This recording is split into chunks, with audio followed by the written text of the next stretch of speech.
दोस्तों स्वागत है एक बार फिर से आप सभी का हमारे इस चैनल में जिसका नाम है ऑल हिंट एग्जाम। और दोस्तों आज के इस वीडियो में हम लोग देखेंगे हिंदी के सर्वश्रेष्ठ ऐसे प्रश्नों को जो कि आपके भारत के सभी प्रकार के कंपटीशन एग्जाम के लिए बहुत ही ज़्यादा महत्वपूर्ण साबित होगा।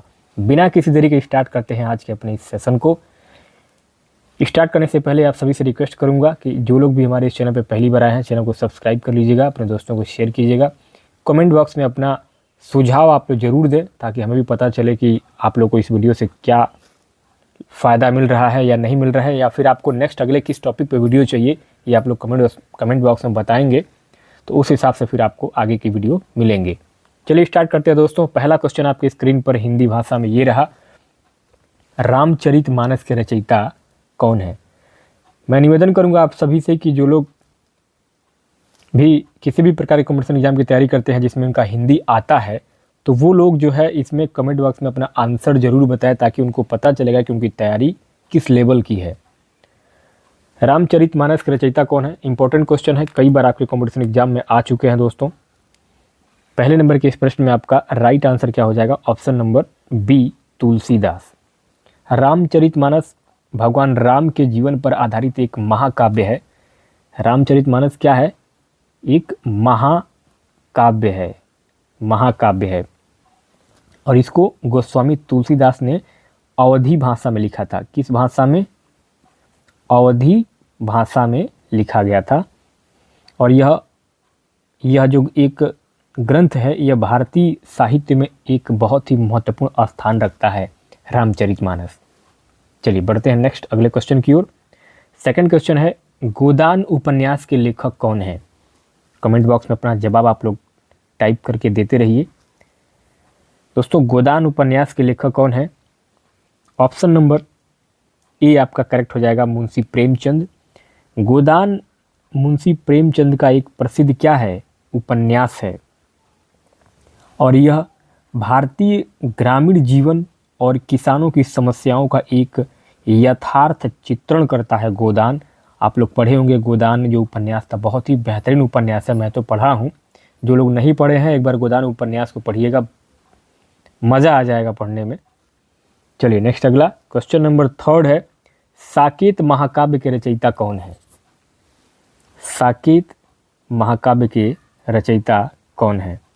कमेंट में अपना आंसर आप लोग सभी लोग टाइप करके ज़रूर बताएं। दोस्तों ऑप्शन नंबर ए करेक्ट हो जाएगा, मैथिली शरण गुप्त। साकेत मैथिली शरण गुप्त के द्वारा रचा गया एक महाकाव्य है जो रामायण की कथा को उर्मिला के दृष्टिकोण से प्रस्तुत करता है। रामायण आप लोगों ने देखा है, पढ़ा है। इसमें उर्मिला जो है, उर्मिला कौन थी रामायण में? उर्मिला जो है वो लक्ष्मण की पत्नी थी, लक्ष्मण जी की पत्नी थी उर्मिला। और उर्मिला के ही सारे विचारों को इसमें दर्शाया गया है साकेत में, जिसको कि मैथिली शरण गुप्त जी ने लिखा है। और ये क्या है? एक महाकाव्य है। चलिए नेक्स्ट आगे क्वेश्चन नंबर 4 कह रहा है कि कामायनी किसकी रचना है? इंपॉर्टेंट क्वेश्चन है दोस्तों, कई बार आपका ये रिपीटेड क्वेश्चन है। कामायनी किसकी रचना है? कमेंट बॉक्स में अपना आंसर आप सभी लोग बताएंगे। कामायनी आपका है जयशंकर प्रसाद की रचना है। और यह भी क्या है? एक महाकाव्य ये भी है। कामायनी भी क्या है? एक आपका महाकाव्य है। और इस महाकाव्य में मानव के मन के विभिन्न अवस्थाओं का एक प्रतीकात्मक वर्णन किया गया है कामायनी में जयशंकर प्रसाद जी के द्वारा। तो ऑप्शन नंबर बी आपका यहाँ पे करेक्ट हो जाएगा। नेक्स्ट आगे क्वेश्चन नंबर 5 कह रहा है कि मधुशाला के लेखक कौन है? मधुशाला के लेखक कौन है? मधुशाला के लेखक हैं हरिवंश राय बच्चन।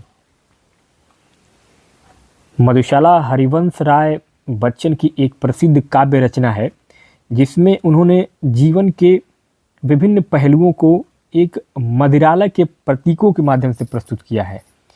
जीवन के जो विभिन्न पहलू हैं उनको मदिरालय, मदिरालय आप लोग समझ रहे होंगे। मदिरालय का मतलब क्या होता है? जैसे एक तरीके से जीवन का जो रस है उसको किस तरीके से आदमी के विभिन्न पहलुओं के साथ समायोजित किया गया है, वही इस मधुशाला में हरिवंश राय बच्चन जी ने बहुत ही मार्मिक तरीके से इसका वर्णन किया है हिंदी में। चलिए नेक्स्ट अगला क्वेश्चन नंबर 6 है, रश्मि रथी महाकाव्य के रचयिता कौन है? Ramdhari Singh Dinkar, option number A आपका सही हो जाएगा दोस्तों।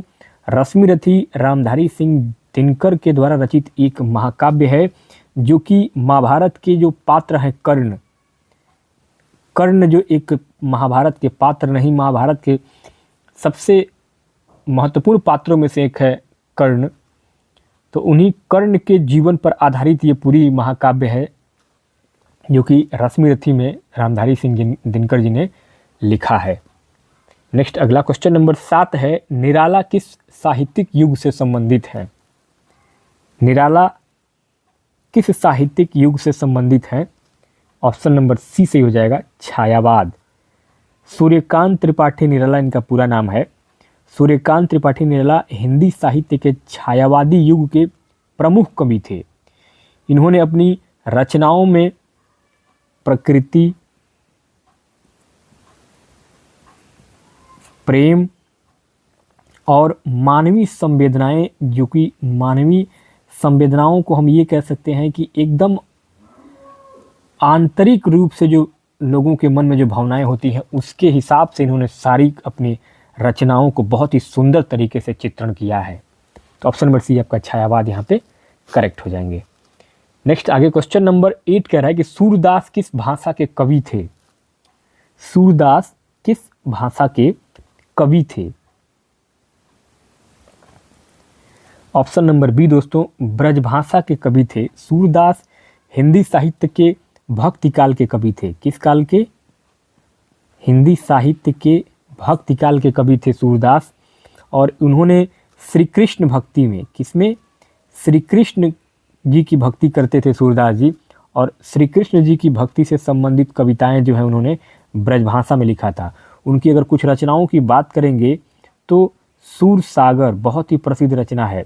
सूर सागर, सूर सारावली, सूर सारावली, ऐसे बहुत सारी ऐसी रचनाएं हैं। तो ऑप्शन नंबर बी आपका यहाँ पे करेक्ट हो जाएगा। नेक्स्ट आगे क्वेश्चन नंबर 9 कह रहा है कि पंचतंत्र ग्रंथ के रचयिता कौन है? पंचतंत्र, ऑप्शन नंबर ए दोस्तों, विष्णु शर्मा। पंचतंत्र जो है ये क्या है, किस भाषा में लिखी गई है? तो पंचतंत्र जो है संस्कृत भाषा में लिखा गया एक नीति कथाओं का प्रसिद्ध संग्रह है, जिसकी रचना आचार्य विष्णु शर्मा ने किया था। और इसमें जानवरों के माध्यम से नैतिक शिक्षा दी गई है। जानवर जो थे उनके माध्यम से जो है वो नैतिक शिक्षा की जानकारी दिया गया है इस पंचतंत्र ग्रंथ में। ऑप्शन नंबर ए आपका यहाँ पे राइट आंसर हो जाएंगे, विष्णु शर्मा। नेक्स्ट आगे अगला 10वां प्रश्न है, हिंदी भाषा का पहला महाकाव्य कौन सा है? हिंदी भाषा का पहला महाकाव्य कौन सा है? ऑप्शन नंबर बी दोस्तों, पृथ्वीराज रासो। पृथ्वीराज रासो हिंदी का पहला महाकाव्य है, जिसको कि चंद बरदाई के द्वारा रचना किया गया था, पृथ्वीराज रासो का। और यह हिंदी का पहला महाकाव्य माना जाता है। इसमें पृथ्वीराज चौहान के, किसके बारे में? इसमें पृथ्वीराज चौहान के जितने भी वीरतापूर्ण कारनामे थे, वीरतापूर्ण कारनामों को इसमें दर्शाया गया है। यानी कि वीर रस की ये रचनाएं थी पृथ्वीराज रासो। तो ऑप्शन नंबर आपका बी यहाँ पे पृथ्वीराज रासो राइट आंसर हो जाएगा। क्वेश्चन नंबर 11 कह रहा है कि हिंदी के किस कवि को राष्ट्र कवि कहा जाता है?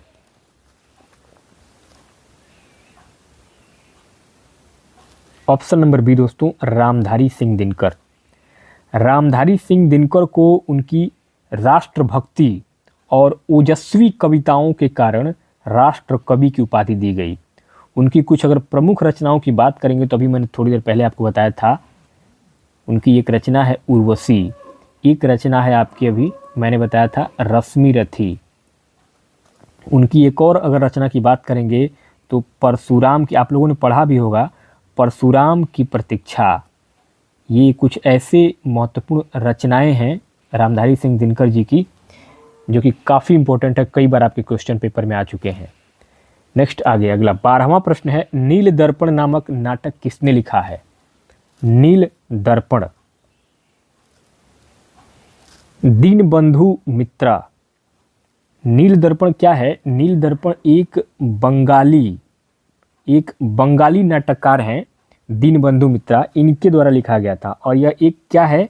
एक सामाजिक नाटक है, एक सामाजिक नाटक है ये नील दर्पण। इसमें ब्रिटिश शासन में नील किसानों की जो स्थिति थी, कितनी खराब स्थिति थी, कितनी दयनीय स्थिति थी, उसी का चित्रण इसमें किया गया है दीनबंधु मित्रा के द्वारा नील दर्पण में। तो ऑप्शन नंबर सी आपका करेक्ट हो जाएगा। नेक्स्ट आगे 13वां प्रश्न है, भारतेंदु युग के जनक कौन माने जाते हैं? भारतेंदु युग के जनक दोस्तों भारतेंदु हरिश्चंद्र। भारतेंदु हरिश्चंद्र को हिंदी साहित्य में भारतेंदु युग का प्रवर्तक माना जाता है। वे हिंदी गद्य और नाटक के विकास में बहुत ही महत्वपूर्ण योगदान देने वाले एक साहित्यकार थे। तो इसलिए आपका ऑप्शन नंबर बी यहाँ पे करेक्ट हो जाएंगे। नेक्स्ट आगे क्वेश्चन नंबर 14 कह रहा है कि गबन उपन्यास किसने लिखा है? गबन उपन्यास प्रेमचंद का एक प्रसिद्ध उपन्यास है और इस उपन्यास में मध्यम वर्गीय समाज में धन के प्रभाव और भ्रष्टाचार को दर्शाया गया है। यानी कि एक मध्यम वर्गीय परिवार का आदमी किस तरीके से एक घूस के चक्कर में फंस जाता है और गबन करता है, उसी गबन को इसमें पूरा दर्शाया गया है। बहुत ही मार्मिक कहानी है, बहुत ही बेहतरीन ये उपन्यास है गबन। आप लोग पढ़िएगा एक बार जरूर। तो दोस्तों ऑप्शन नंबर ए आपका प्रेमचंद्र राइट आंसर हो जाएंगे। नेक्स्ट आगे अगला क्वेश्चन है, अंधा युग नाटक किसके द्वारा लिखा गया है? अंधा युग,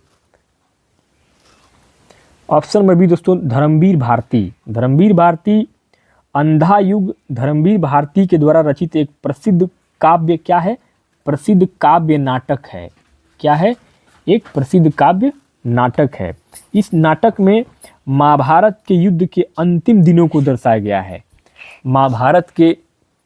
महाभारत आप लोगों ने पढ़ा होगा और देखा भी होगा, तो महाभारत के अंतिम समय का जो दृश्य है, महाभारत के अंतिम समय का जो उल्लेख है, वही उल्लेख आपका इस अंधा युग में धर्मवीर भारती जी ने बहुत ही बेहतरीन तरीके से प्रदर्शित किया है, लिखा है, रचना किया है इसका। चलिए नेक्स्ट आगे अगला 16वां प्रश्न है, हिंदी भाषा की लिपि कौन सी है? बहुत इंपॉर्टेंट क्वेश्चन है दोस्तों, कई बार ये रिपीटेड क्वेश्चन हुआ है। हिंदी भाषा की लिपि कौन सी है? देवनागरी लिपि है। हिंदी भाषा देवनागरी लिपि में लिखी जाती है और यह भारतीय संविधान की 8वीं अनुसूची में, कौन सी अनुसूची में? भारतीय संविधान की 8वीं अनुसूची में शामिल एक प्रमुख भाषाओं में से भाषा है हिंदी।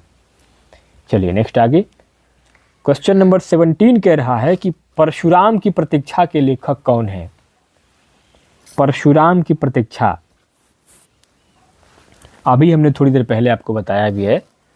परशुराम की प्रतीक्षा है आपका option number C Ramdhari Singh Dinkar. Parshuram ki Pratiksha Ramdhari Singh Dinkar की एक प्रसिद्ध काव्य रचना है। कैसी रचना है? यह गद्य नहीं, क्या है? काव्य रचना है। इसमें वीर रस का, किसका? इसमें वीर रस और सामाजिक चेतना के बारे में जानकारी इन्होंने दिया है रामधारी सिंह दिनकर जी ने। नेक्स्ट आगे अगला क्वेश्चन नंबर 18 है, रानी लक्ष्मीबाई कविता किसकी रचना है? रानी लक्ष्मीबाई रचना सुभद्रा कुमारी चौहान। सुभद्रा कुमारी चौहान की प्रसिद्ध कविता है झांसी की रानी और इसी में रानी लक्ष्मीबाई के वीरतापूर्ण संघर्ष का वर्णन किया गया है सुभद्रा कुमारी चौहान जी के द्वारा। ऑप्शन नंबर बी आपका करेक्ट हो जाएगा। नेक्स्ट आगे 19वां प्रश्न है, बूढ़ी काकी किसकी प्रसिद्ध कहानी है? ऑप्शन नंबर ए दोस्तों बूढ़ी काकी प्रेमचंद जी की एक प्रसिद्ध कहानी है जिसमें कि वृद्धावस्था की उपेक्षा और पारिवारिक संवेदनहीनता को दर्शाया गया है। यानी कि एक वृद्ध महिला के जीवन पर आधारित ये पूरा कहानी है बूढ़ी काकी। और इसमें किस तरीके से एक वृद्ध महिला को एक परिवार के द्वारा ये कह सकते हैं कि उनकी उपेक्षा की जा रही है, उनके परिवार में उनका अनादर किया जा रहा है, किस तरीके से एक संवेदनहीन भावना से देखा जा रहा है, इसी बारे में पूरी कहानी इसमें इन्होंने बताया है प्रेमचंद जी ने। चलिए नेक्स्ट आगे अगला 20वां प्रश्न है, गीतांजलि के रचयिता कौन है? गीतांजलि के रचयिता कौन है? रविंद्रनाथ ठाकुर। गीतांजलि रविंद्रनाथ ठाकुर द्वारा लिखी गई एक कविताओं का संग्रह है और इसी गीतांजलि कविता के लिए इनको 1913 में नोबेल पुरस्कार से सम्मानित किया गया था। नोबेल पुरस्कार से सम्मानित किया गया था इसी गीतांजलि कविता के लिए, गीतांजलि की रचना के लिए रविंद्रनाथ ठाकुर को। नेक्स्ट आगे अगला 21वां प्रश्न है, साकेत किस विधा का ग्रंथ है? साकेत किस विधा का ग्रंथ है? साकेत महाकाव्य जो है, साकेत क्या है? साकेत एक मैथिली शरण गुप्त जी के द्वारा, किसके द्वारा? मैथिली शरण गुप्त का ये रचना है साकेत, जो कि एक महाकाव्य है और इसमें जैसा कि मैंने पहले बताया आपको, उर्मिला के दृष्टिकोण से रामायण की कथा को प्रस्तुत की गई है। यानी कि इसमें जो उर्मिला लक्ष्मण की पत्नी है उनके हिसाब से रामायण के बारे में बताया गया है कि उर्मिला का क्या इसमें रोल था और उर्मिला क्या सोचती थी रामायण के बारे में, वही सारी चीज़ें इस साकेत में बताया गया है, जो कि मैथिली शरण गुप्त जी के द्वारा रचा एक ग्रंथ है। अगला क्वेश्चन नंबर 22 का है कि राग दरबारी उपन्यास के लेखक कौन है? राग दरबारी जो उपन्यास है इसको श्रीलाल शुक्ल जी के द्वारा लिखा गया था, रचा गया था। इसमें भारतीय ग्रामीण राजनीति और भ्रष्टाचार का चित्रण किया गया है और यह क्या है? एक व्यंग्यात्मक उपन्यास। इसमें लोगों के ऊपर किस तरीके से व्यंग किया गया है, एक व्यंग्यात्मक उपन्यास था ये आपका राग दरबारी। और इसमें राजनीतिक रूप से कैसे, राजनीतिक और सामाजिक रूप से किस तरीके से लोगों की उलेहना होती है, वही इस राग दरबारी में श्रीलाल शुक्ल जी ने बहुत ही अच्छे तरीके से इसमें समझाया है। जो गाँव में लोग राजनीति करते हैं, ग्रामीण लोग, और कैसे इसमें भ्रष्टाचार भी होता है और इसमें किस तरीके से व्यंग भी होता है, वही सब बहुत मज़ा आएगा पढ़िएगा इस राग दरबारी उपन्यास को। अगला 23वां प्रश्न, सप्तक किससे संबंधित है? सप्तक किससे संबंधित है दोस्तों? सप्तक क्या है? सप्तक एक कविता संग्रह है। सप्तक हिंदी कविताओं का एक संग्रह श्रृंखला है इसका, जिसका कि संपादन किसने किया था? अज्ञेय जी ने किया था। इसका संपादन किसने किया था? अज्ञेय जी ने किया था। अज्ञेय जी का पूरा नाम क्या था? अज्ञेय जी का पूरा नाम था सचितानंद हीरानंद वात्स्यायन अज्ञेय, पूरा नाम था इनका अज्ञेय जी का। और ये जो रचना है ये किस काल की है? ये रचना है आपकी छायावादोत्तर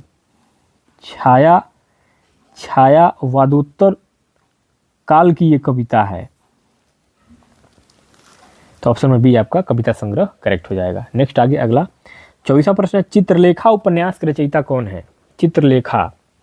चित्रलेखा जो उपन्यास है वो किसके द्वारा रचा गया था? भगवती चरण वर्मा। चित्रलेखा भगवती चरण वर्मा के द्वारा लिखा गया एक दार्शनिक उपन्यास था और इसमें जो है पाप और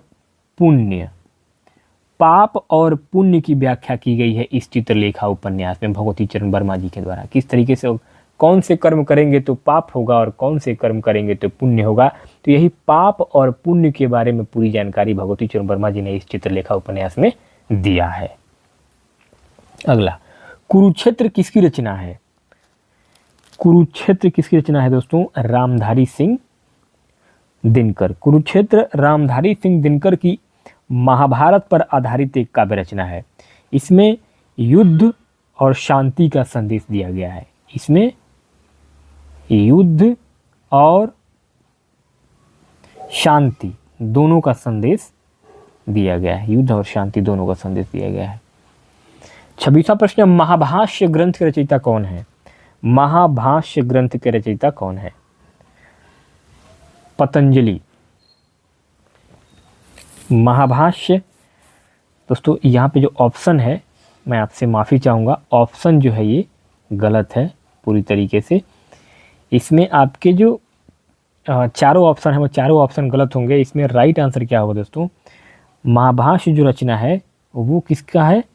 पतंजलि का है। पतंजलि, महर्षि पतंजलि का ये रचना है महाभाष्य। और महाभाष्य एक संस्कृत व्याकरण का प्रसिद्ध ग्रंथ है। किसका? एक संस्कृत व्याकरण, किसका? संस्कृत व्याकरण का एक महत्वपूर्ण ग्रंथ है महाभाष्य। इसको महर्षि पतंजलि ने लिखा था। किसने लिखा था? महर्षि पतंजलि ने लिखा था। और ये संस्कृत व्याकरण का एक ग्रंथ है। नेक्स्ट आगे 27वां प्रश्न है, कामायनी में कितने सर्ग हैं?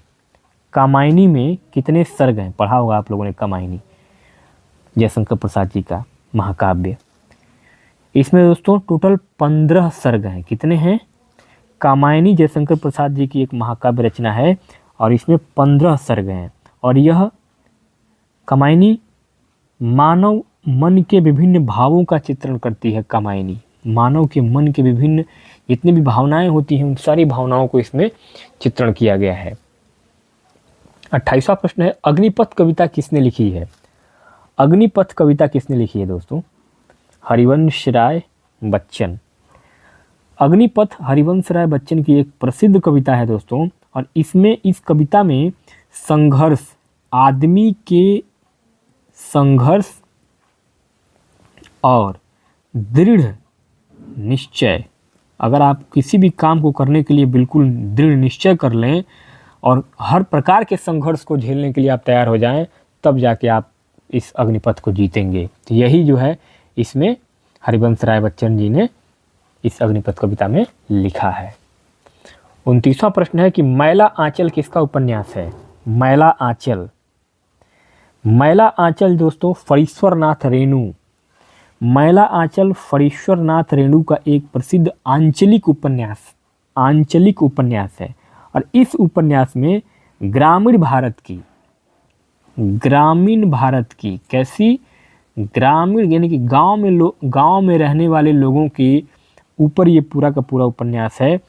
ग्रामीण भारत की एक सजीव चित्रण प्रस्तुत करता है ये उपन्यास मैला आंचल। तो ये आपका फणीश्वरनाथ रेणु राइट आंसर हो जाएंगे। लास्ट क्वेश्चन नंबर 30, हिंदी का पहला समाचार पत्र कौन सा था? हिंदी का पहला समाचार पत्र कौन सा था दोस्तों? उदंत मार्तंड। सभी लोगों को दोस्तों पता होगा, इंपॉर्टेंट क्वेश्चन है, कई बार रिपीटेड है दोस्तों। चलते चलते एक आखिरी क्वेश्चन मैं आपको अपनी तरफ से पूछ रहा हूँ, इसका जवाब आप लोग कमेंट बॉक्स में जरूर बताइएगा। गीत गोविंद के रचनाकार कौन है? गीत गोविंद के रचनाकार कौन है? ऑप्शन भी कहिए तो मैं बता दूं।